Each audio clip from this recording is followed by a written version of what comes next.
Welcome to another episode of A Beer with Atlas. I'm Rich. I'm Brian. And we're back in Texas this week. Our friend and recruiter, Heather Kylen, brought us, this is one of the last ones she brought us, from the 903 Brewers. I gotta tell you, Brian, I'm not sure about this. Okay.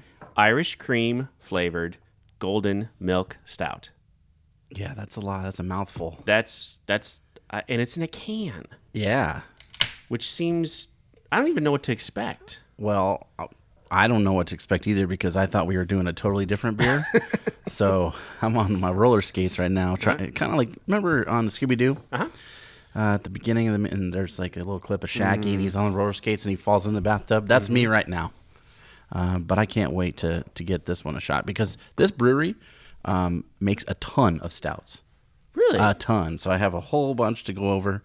And I thought it was funny on his bio, the head brewer guy, he's like, anything hoppy. And he has like one IPA. Yeah. Everything else is stouts. It's stouts. Yeah. Did you watch the video on Nope. there? Okay. I'm holding off until we do this episode. Now, I think what we should probably do, and Dolan, maybe we should find a way to include this as when we put these. So these go out on SoundCloud and or whatever, like the Spotify, regular podcast channels, Right. But we also put it on YouTube. Okay. With just a static photo of the beer we're talking about or whatever. But then in the link, we should probably put a link to this guy to these videos that these breweries that do. we're always talking about that we watch Right. and stuff. Yeah, that'd be cool. Because it's this dude sitting there with a stout in his hand, and Yeah. you can just tell like this is what he loves to do. Okay. It's just, this is my beer.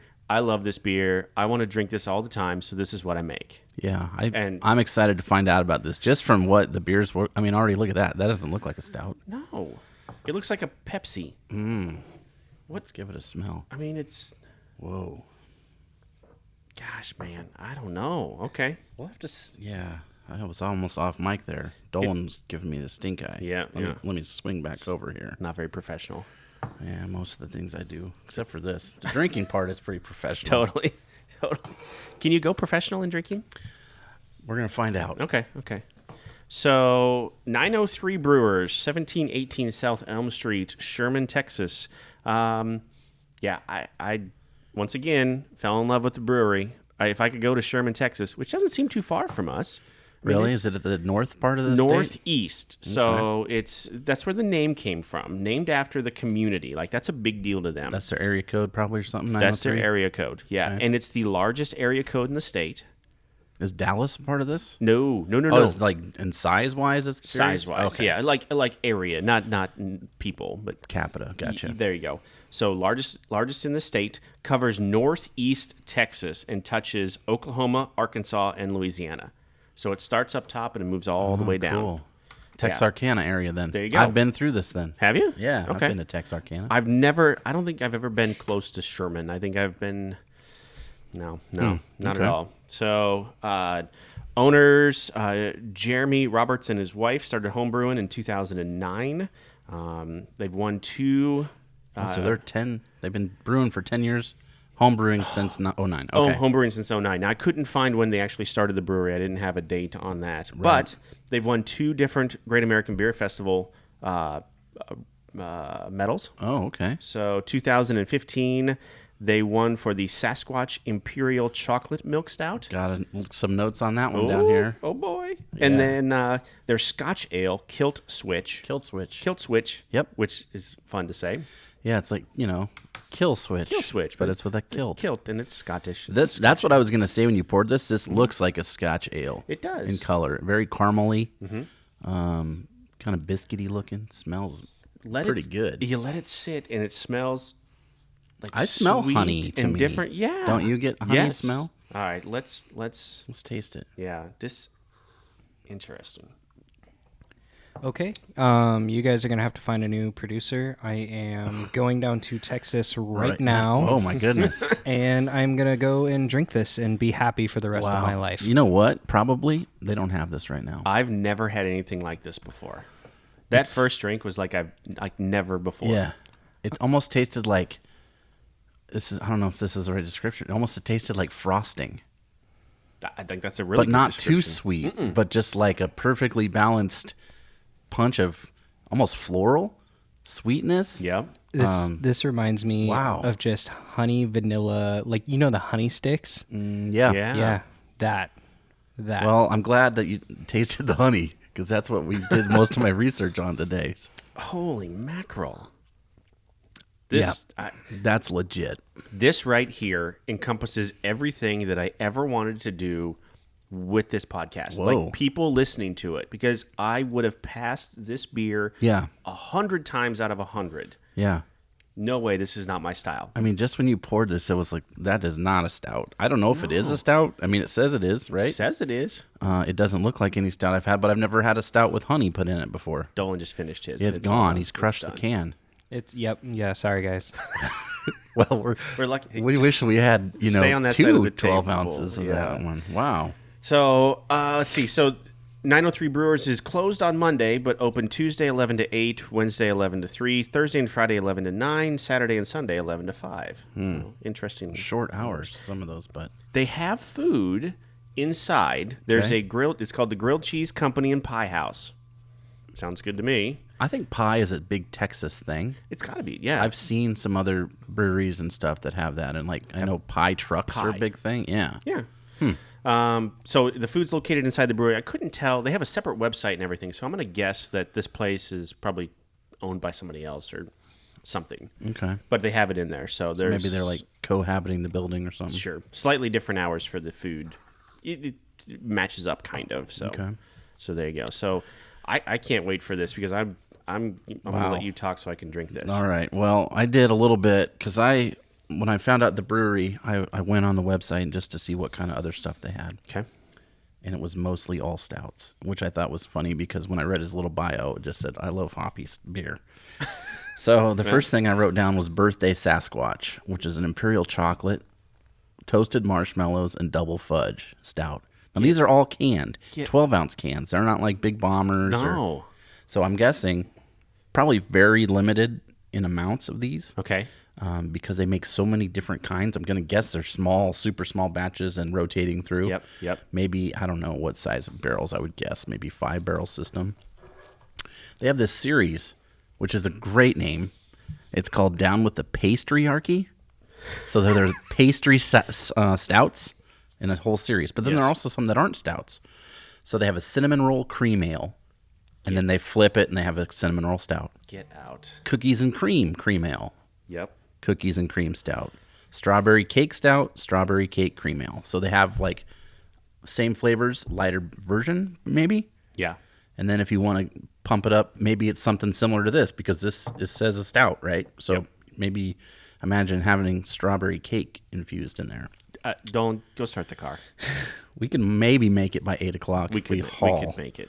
With the way I drive, that's a guarantee. Oh, got a little lead foot. Well, actually, we'll just have Sightner drive. We'll get there even faster. That's Oh true. yeah, that is a good idea. You tell him about some of these beers, and he would. So We could hang that empty can on a stick and put it in front of the windshield, and he would drive us right to Texas, I think. I wrote this one down, Irish Car Bomb Stout. That's kind of how the description was for it. get out of So here. that's that. They have, let's see, they have lactose added into these to make it smooth. The other ones I wrote down, Vacation Mode is a chocolate coconut stout. Okay. Winter Sasquatch. I would like to try this one very much. It's a spiced winter stout. Has aroma of chocolate chip cookies, which, okay, you've got my attention. Sure. Then it has some like winter berries, so probably some cranberry, cinnamon, clove, and vanilla are the flavored. That's the spiced portion. So it's like a gingerbread, basically, in a stout. And those are some of my favorites, but they're hardly ever out or around. I think Zipline makes one, something like that. They have Wonderland of Milk and Honey, which is another Christmas one. It has chocolate, vanilla, cinnamon, and honey. Then the Kilt Switch we talked about. Sasquatch is this their Imperial chocolate milk stout. That's probably the one that's their base beer. They started out with a lot of those. Okay. And then they make something called a Beer Mosa, which is an orange IPA. They had a Mexican Cerveza, they called it. And then they had just a single IPA. So that was most of their roster that I saw on their website. Wasn't their Mexican? It was called beer or Cerveza Por Favor. Yep. That's And they had a cool logo. It had a sugar skull with a big old hipster beard on it on the can. They had a T-shirt I saw. I was perusing the shop. looking for hats. But Have you ever noticed on some of these, like we just gush, and I'm embarrassed sometimes that we just gush about it. Like I don't even know who the fuck these guys it's are. exciting. But, There it you went. know, There it went. Yeah, there we go. He's excited. Number 3. There we go. Amber Salcedo. I know, you heard right? that. Yeah, there you go.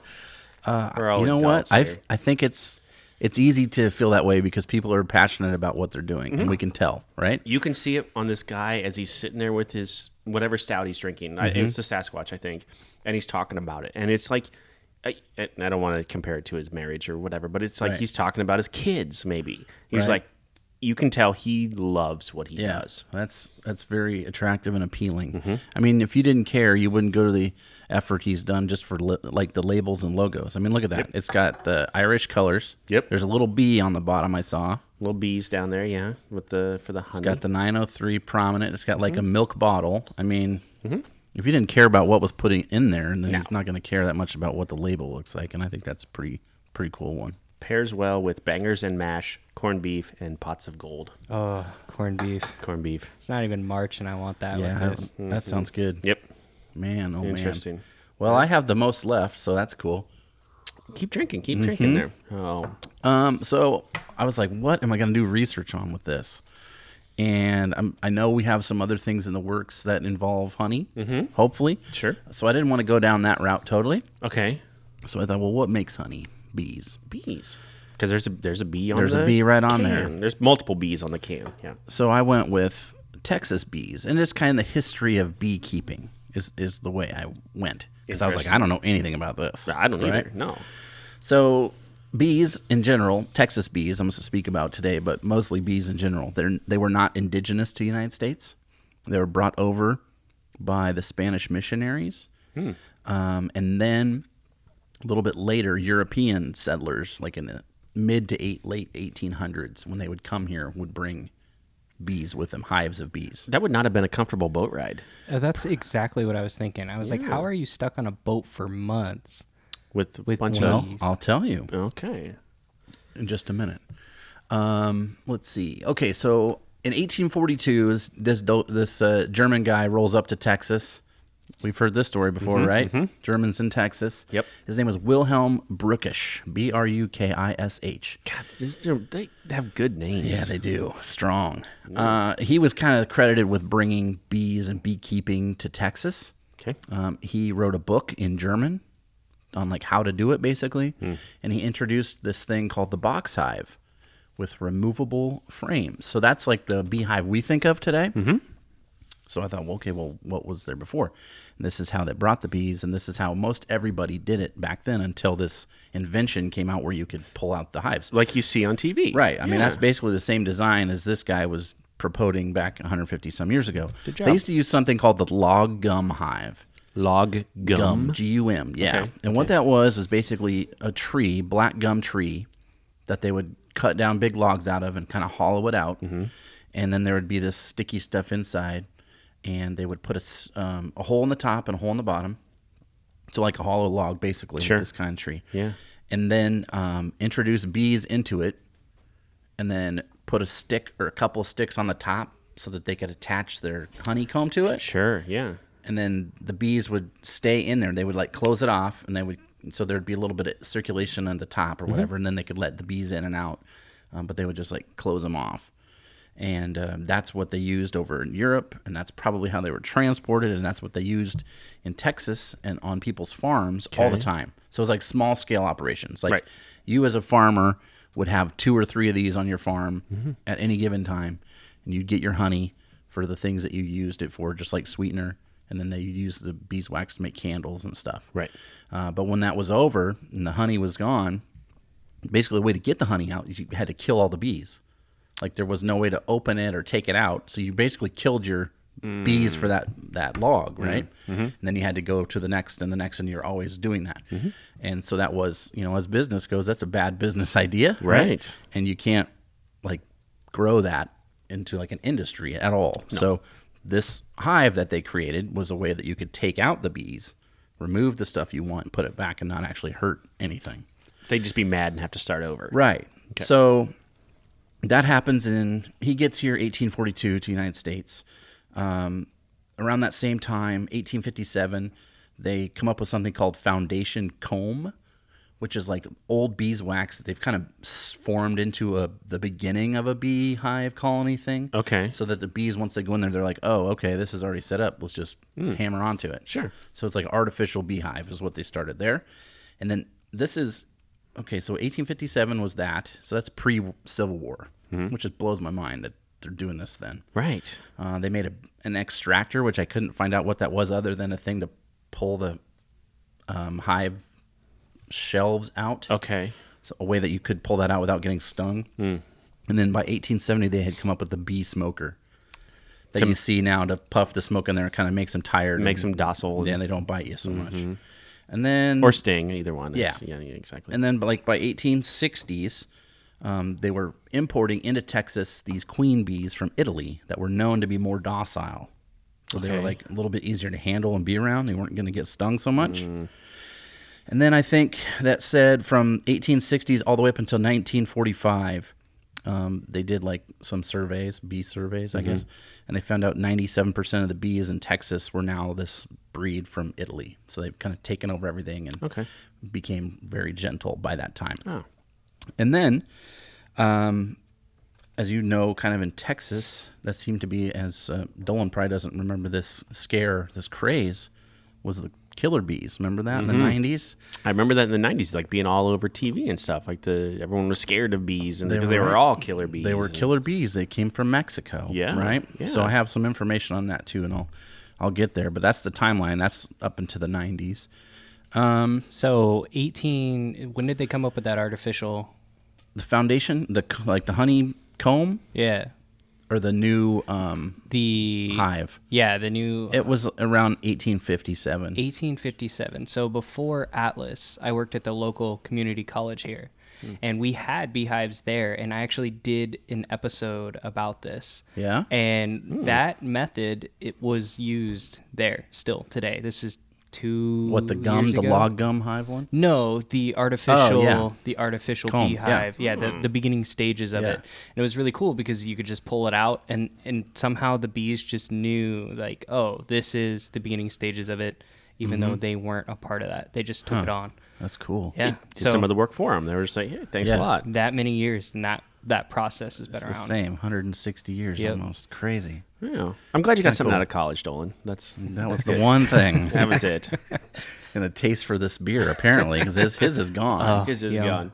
Mine's almost gone too, and I'm really sad. I'm just Thank you, bees. sipping. Heather, Thank you, if you could bees. send us more of this somehow. Yeah, probably around February. I'm going to guess it's in the marketplace, so we'll have to plan that a Probably. little better. Yeah. I talked a little bit about what they used it for, which was candles, and they just ate it. It's a migratory. They call it a migratory operation when you do this on your farm or for a living. Okay. Because you have to move the bees to where the stuff is, right? So you're like, you might have a bunch of acres and different flowers and plants are blooming at different times. You move your hive to those areas. So you're always, they don't just stay in the same place and Sure. just always make honey. You have to like take the bees to where the stuff is at. That makes sense. And then the other thing I found, which is kind of cool, they had a breakdown on this website I was reading about the different kinds of honey you can get in Texas. Okay. Because, I don't know, we'll get into more of that if we ever get to do a mead episode, but where your flowers are or where your bees are from, it changes the flavor of the honey and the look of it. You've said that before, and I think that's super interesting. And that's what I found here. So like in Texas, these are plants and then flowers. So some of these are wild, and I'll go through those real quick. These are wild plants or flowers that bees use to make honey with, right? Okay. So they have horse mint, mesquite, which we're familiar with, wahia, guayacán, white brush, oh boy, gallardia, sumac, and rattan. That's the wild ones. Okay. And then cultivated ones. These are ones that people are like in charge of to make the bees come. There's cotton, like the cotton plant. Okay. White and yellow sweet clover, and then fruit trees are big ones. So any of those things in any amount changes the flavor and the look of your honey. So that's something that people are always like tinkering with and toying with. Right. And there are basically like craft beer people, but in the honey world, tampering and tinkering and being like, okay, well, if I had 17% of this kind and 27, I make these blends, and they charge a lot more. People still use that log gum thing I was talking about. Sure. but it's super labor intensive. They don't necessarily kill the bees anymore. Okay. But it's a lot harder than the way that they have been doing it mostly. So the people that make that kind, it's like a specialty, like a subgenre of this, and they charge more money for it because it's like more hands-on. You couldn't just like take it out of the top or something? It's hollow still, so... Yeah, I guess not. Because the honeycomb just grows into that whole thing, so you have to like cut it open basically to get it out. You can't just take it out. It's like attached to the wood itself. Okay. So you're having to like chop it up basically. It's from what I could tell. Makes sense. And that's how that comes. But Okay. and then I wanted to go over just a little bit of more of what honey is in besides this delicious beer. Mm-hmm. Cosmetics. What? So yeah, Really? your I guess lipstick maybe, or lip balm, Burt's Bees. Everybody's familiar with that one probably. Yep. Toothpaste it's in, shoe polish, vinegar. It's used to treat tobacco leaves and pipes. Okay. It makes things watertight or waterproof a lot of times. It's just that waxy paraffin film. Okay. The comb does not. Well, some of the honey is used for that too, Oh. because it has that same property. It's just in a different. It's liquid versus a solid. Okay. Right. Okay. And then beeswax is used to waterproof fabrics. It makes candles. They use it to make that foundation comb we've been talking about. So they take old and press it together. Castings for foundries. So like even little pieces that things are made of. So like they want to make a screw or something. They make a mold of it with this moldable beeswax, and then they can produce metal things with the mold. Interesting. Dental impressions. So Okay. you get teeth worked on. They press that in there. And then floor and furniture polish is also beeswax. Interesting. Yeah, you know what? I've seen that On the store, like right on the label, beeswax. It'll say beeswax Yeah. or whatever. That's what makes me sad about, because you hear about bees going extinct and whatever. Like, I don't think people fully understand like what would be gone Yeah, if bees weren't here. for sure. Like- I mean, not yeah, all those products and stuff, but then just flowers and like Yeah. trees. Things aren't Plants. pollinated. Things don't grow. Like, Right. Yeah, it's kind of a big deal. Bees have a pretty important job. Well, to your point, in 1970 in Texas, they were a top 10 state for honey in the United States, right? Okay. And their queen bees were like world renowned because they're this Italian strain that have been 100 years in Texas. They started selling them and shipping them to different countries so that they could have this kind of bee. Okay. So they were shipped to England, France, Sweden, Finland, Australia, New Zealand, and Iran were the ones I found. Those in the 70s. 1986, there was 190,000 bee colonies in Texas. Jeez. By 1998, there's only 110,000 colonies. So in 2 years, they lost 80,000 colonies of bees. That's a lot. That's a lot. And then we talked about the 90s, the killer bees rolled up. This would be, if I had a way to like have somebody make a documentary, I would want to watch this. Okay. The beginning of the killer bees. 1956. These Okay. are Brazilian bees. They're in a research center, and they escape. They get out. This is the Netflix show. Don't you think? Absolutely. It's like Chernobyl, but with bees. With bees. Yes. I want to know who. There's one guy that's responsible for this. Yeah. There's one guy Yeah. that dropped the jar, or there's one guy that left the window open. I mean, there's one guy Yes. that is in charge of this. Yep. So these bees get out, and then they meet with and mate with the European bees that were brought by the missionaries and stuff that were now in the area, right? Doing their actual work. And they join up and make babies. And that's a whole different subject for Dolan to listen to later. I bet those bee parents were mad at those kids for getting mixed up with the wrong bee crowd. probably, Yeah. they came back with tattoos, and It's like that movie, the Bee movie. I'm pretty sure it's like that. I bet it's exactly with like that. Jerry With Seinfeld. Jerry.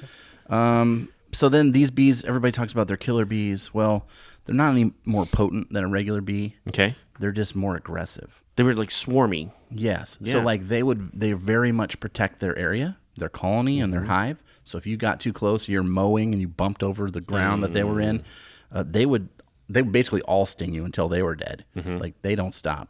They want you Kamikaze away. bees. Yeah. Where the other ones are kind of like, meh, if you're not really messing with me, we'll leave you alone. One or two would get pissed and sting Yeah, you. you might and- get 2 stings, but these kind, you get like 200 stings. And if you're allergic, you're done. But Sure, in yeah. the 90s, there was, what I could tell, let's see, 1990, the first bee was found in Hidalgo County, which is in southern Texas. Okay. And by 1991, there was 25 colonies of this kind of bee in Texas. In 92, there was 18 counties in the whole state that had these, so it's really growing rapidly. Mm-hmm. And then by 94, there's 1 death and 190 attacks. And that's about probably when we get pick it up here in Nebraska as far as like national news. Right. The bee scare, everybody's going to get stung. Yeah. So that's what I know about bees. Wow. I guess I remember that. So I graduated in 92. I remember that vividly. Mm-hmm. Like that was, and of course then, I mean, every bee was the killer bee, right? And you're going to die. It was just going to be just a matter of minutes before they got to here, to the Midwest. Yeah, it was something. It was weird. It was, one of those things people are scared of that they don't understand. But there was no internet.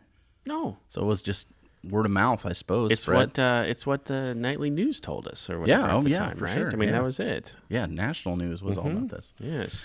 So that was entertaining-ish. We learned a couple things, but I was like, well, what else? I like to do a little bit something more fun too. Okay. All right. And I was reading that guy's bio. Yes. And he had a quote. Yes, he did. What was his quote? His quote was, "Hey, you guys." That's right. Yes. So we're going down the Goonies Oh, path. man. This is awesome. So you and I are going to be like, oh, yeah. Yep. And Dolan's going to be like, what? Have you seen the Goonies, Dolan? I have seen the Goonies. Okay, good. And you know what reminds me of the Goonies every time I watch it? Stranger Things. There's a lot of parallels. Well, I'm sure that's not on accident. You know what I mean? Yep. They're going for that Spielberg feel, Poltergeist and all that stuff. Mm-hmm. And I've got so we got little factoids here for us. All right. About Goonies. So I try to pull some things that average viewer wouldn't know. And then there's some like super nerdy things in here. Awesome. So we'll just kind of talk about it. Was this a movie that you grew up with? Were you a little too old for Goonies? No. This right was in your wheelhouse? Absolutely. Okay, so in my basement, there's a lot of baseball memorabilia and stuff, but on the TV side, I have some movie memorabilia and stuff. Uh-huh. So, and one of the things I have is copper bones. I have a replica of copper bones. And then a replica of one of the coins, like of the treasure, nice, or whatever, and then a map, the map that's all burnt and whatever. So it's in a little shadow box. Well, let's start with that map. Okay. So the map was prop created, right? And the prop master was like, God, this thing. Actually, I think it was was it the prop master? No, it was somebody else in the movie, like a producer or a director, maybe even did this. He's like, this doesn't look old enough. So he spent like 8 hours oldifying it. I'm making this word up. Sure, aging it, yeah. Coffee grounds. Oldifying. And he still wanted some blood. He wanted blood on the map. Oh, sure. But the prop department was out of blood. Okay. So he cut his own hand and dropped it on the thing. Get out and that's of here. for real. Awesome. Put it on the edges. At the end of the shoot, they gave this map to Sean Austin. What? He got to take it home, right? Really? Well, years later, he's moved out. He's doing his thing in Hollywood. Maybe he's shooting Rudy. Who knows by this point. Sure. His mom, she's a famous movie star. Did you know that? No? Patty Duke.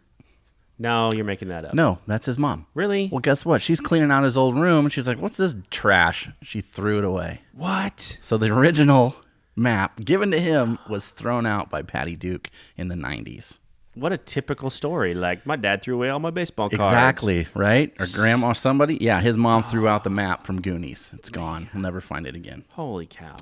There's a scene towards the end of the movie where they're on the beach. It's after they've gotten out and the police come. The director of the movie, Richard Donner, you know him. Yes. He does, Superman? Yes. He was the Superman director. And should have done Superman 2, but that's another story for another day. Different beer probably. But Yes. he shows up. He's in a cameo. He's one of the cops that rides up on the ATV. Richard Donner. He pulls up there. I didn't know that. And then they're talking, and the news reporters are like, wow, were you guys really scared? What happened?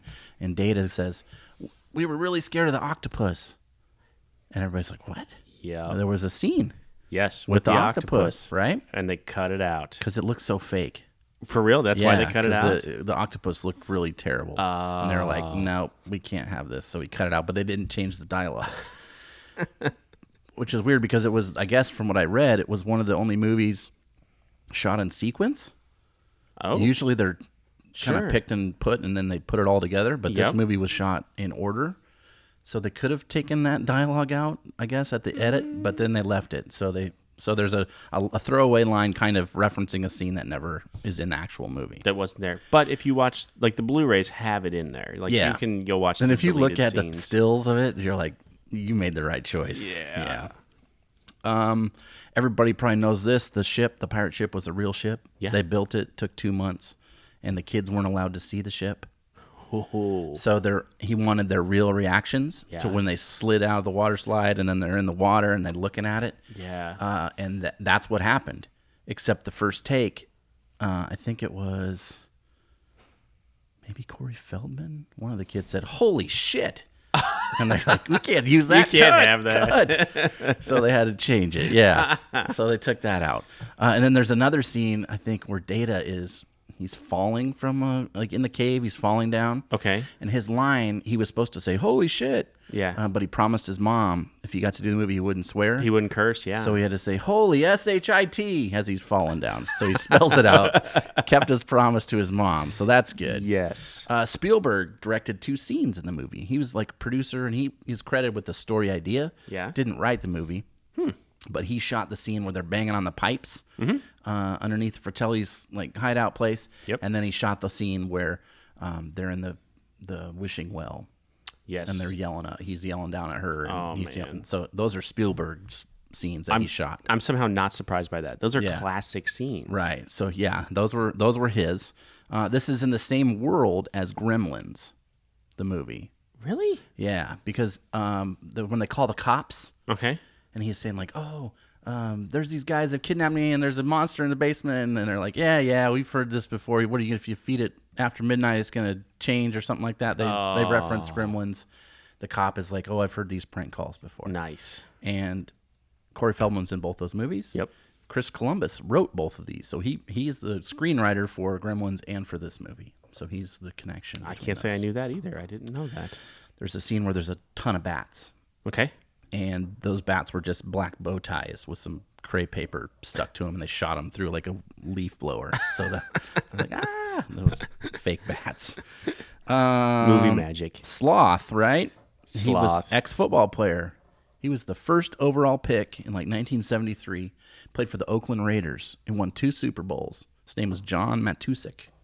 Yeah.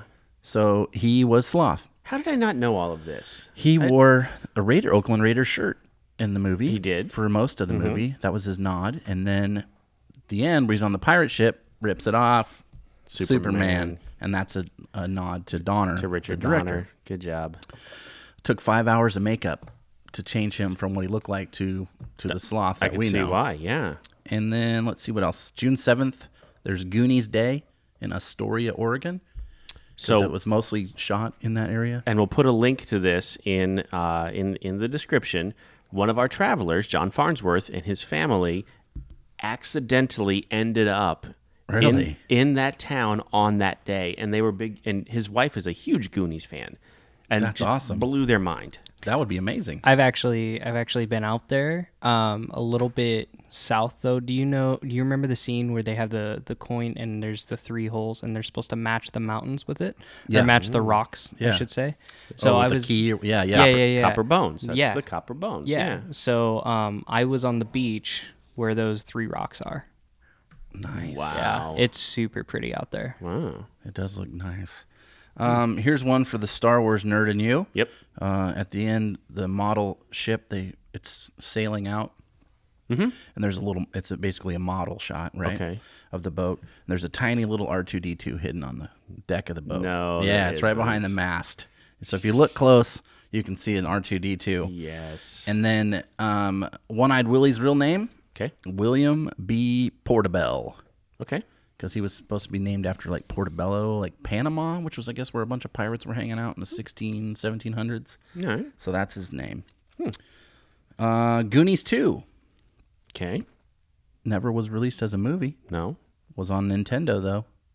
Did you ever play Goonies 2, the Nintendo game? So the story, I believe I probably have. Yeah. So it's basically the kids in another kooky adventure have to get away from the Fratellis again, and they have another friend this time. It's not Sloth. Okay. It's a mermaid. No. And Goonies 1 was never released. The Nintendo game was never released in the United States, only in Japan and across in Europe. But that version never got here. And then Goonies 2 was released as a Nintendo game in the United States, but kind of fizzled out in the movie. They never made another I one. guess I didn't know that. We'd need our friend Phil Sweeney here to back this up. I guarantee you he's played that game. Probably. Yeah. He probably owns it, I have a He feeling. probably owns it. Yeah.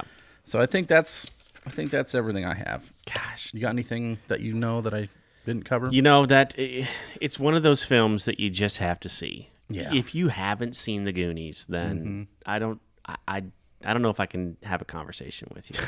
Honestly. I mean, that's like people are like, I haven't seen Star Wars. Well, I mean, there's so much of that. I mean, it's just perfect nostalgia bomb, for us kids that were in the 80s.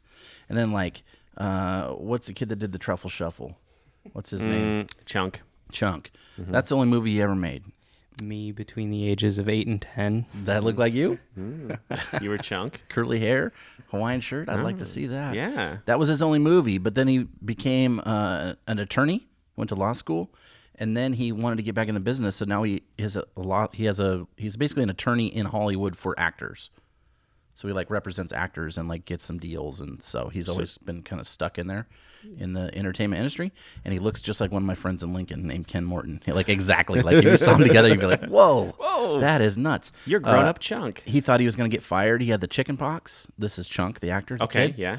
So he didn't want to. He didn't not want to go to work. So he came to work. So when he does the Truffle Shuffle, he's got chicken pox, and you can see the chicken pox on his stomach. If you zoom in the shot, you can No see, yeah, way. because he was so scared he was going to get fired. He'd never been on a movie before. Sure. And then he was never on a movie ever since. And then he was like, "No, I don't want to do this no more." I wonder if like his clients have Chunk, like when it comes up on their phone, like Yeah. if he's calling them or whatever. Hey, Chunk's calling. Maybe. Yes. I mean, he doesn't even look the same anymore. Oh, whatever. He doesn't have any hair. It's kind of cool. He's bald? Yeah, he's like real skinny and bald. What's Data doing now? Do you know? I mean, what's that guy doing? He did a couple movies. I think he's actually. I remember reading this. I want to say he directs some stuff on TV, like maybe even a few episodes of Always Sunny or something like that. I wouldn't stake my life on it, but I think he's been behind the camera on something like that. Interesting. Because I know that's where Fred Savage was for a while too. He was directing Always Sunny. Yeah. That's kind of where he went. But yeah, he does that. Obviously, Josh Brolin. He's famous. Thanos. Yeah. I mean, that's. Yeah, he's been in only some of the biggest Marvel movies. What else was the other one he was in, right? He was also Cable. There you in go. the Deadpool films. That's yes. right. Yep. Yeah. And he worked as both of them. Both. I mean, Yeah. that's clearly he was a better. I don't know. In my opinion, he was better Thanos than he was Cable. But so, yeah. There it is. That's just my opinion, though. Well, it counts for something. You know about these things. Yes. All right. So Untapped. What do you think? This is a series, right? So this is just the Irish cream. Yeah. We don't have the series. strawberry one or any of those other ones. Yeah. So this one in particular, the Land of Milk and Honey Mm-hmm. Irish cream flavored golden milk stout. What do you think this was? Does it have how many reviews? How many reviews does it have? Is it small, like 200? Or is Small. it, 268. oh, dang. Yeah. So not very many. So it must have been a new one for them just this year. Okay. Let's see. 4.2. That's high. That seems real high to me. That's generous. Yeah. I would say 3.82. 3.66, which I thought was low. I thought that was really low. I'm with Dolan here. This is a 4.25 for me. Whoa. Without a doubt. I mean, Wow. it could almost be a 4.5. If I had one more, my finger, I just would have let it go from the 2.5 to the 5.0. Like, yeah, okay, that's Didn't fine. feel too bad about sliding it there. Yeah, that's where it goes. Yeah, if we had 2 of these, it's probably a 4.5, huh? Yeah, I like that. without a doubt. But with only 268 ratings, I mean, it's not that much. So Small sample size. Just one person that doesn't rate it on accident. I looked up the other one, and I didn't write it down, but the other one had like thousands of like the original, whichever one. The Sasquatch, I think it was called Sasquatch or something. No, the original Land of Milk and Honey. So the one without the one yes. the one I thought we were doing. Yeah. So 8,500 ratings. Yeah, that's a lot. Oh, wait a minute. One friend has checked this in. Oh, one of our friends down in Dallas. I was like, it wasn't me. Yeah, it wasn't you. I was no. scared. Usually that's me. Well, no, it's not a 5, so I knew it wasn't. Oh, you. snap. So there you go. 3.62 on the original one. So That's pretty good. But you know what? Here's what's funny about this as you look this up. 32 IBUs. Mm-hmm. This was not bitter at all. No, I mean, you almost have to have in the 20s to make a beer, really. Yeah. And then stouts usually have a few more IBUs just to get because of the malts and all that good stuff, the hops that they're in there. So again, there was nothing stout about this, though. No, Not at all. I mean, they do call it a golden milk stout, right? I've seen white stouts before. That's very similar to the flavor profile of this.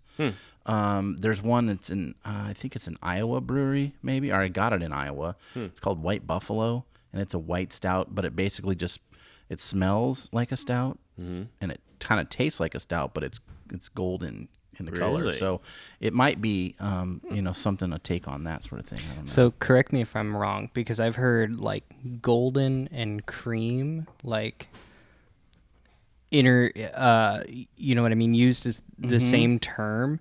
Like golden ale and cream ale are the same. Is that the same with the stout? Like, is it a golden stout? Is golden a style? That I don't think so. It's not a style, no.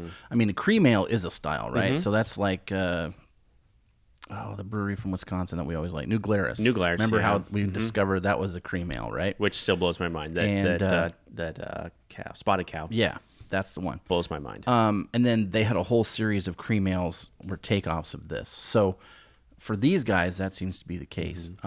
Does the golden part just refer to the color? I'm guessing it's just the color, and it's basically telling us we should not expect this to look like a regular stout. Makes sense. Is how I'm looking at it now that we've poured it and drank it, right? Golden, there's also, I think, does it Michelob has a like golden lager or something like that is on the label? Yeah. Something like, Something like that. So I'm guessing it's more of a color indicator versus an actual like flavor profile or style. That's semantics for me, I guess. I like I said, this one right here would be the reason why I wanted to do these in the first place. I would never, ever, ever have tried this on my own.